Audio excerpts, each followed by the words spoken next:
Magandang araw sa inyong lahat. Narito ang ating latest updates kay Herlin Hifon. Narito sa ngayon ang isa pang kahilingan ngayon ni Herlin Hifon. Narito ang full video, ang pahayag ni Herlin Hifon, ang isa sa mga kahilingan nito.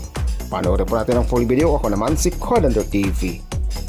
Po pala si Hipon, maraming salamat po sa suporta niyo sa amin dito sa Magandang Dilag at sana patuloy niyo po rin po kaming subaybayan. God bless!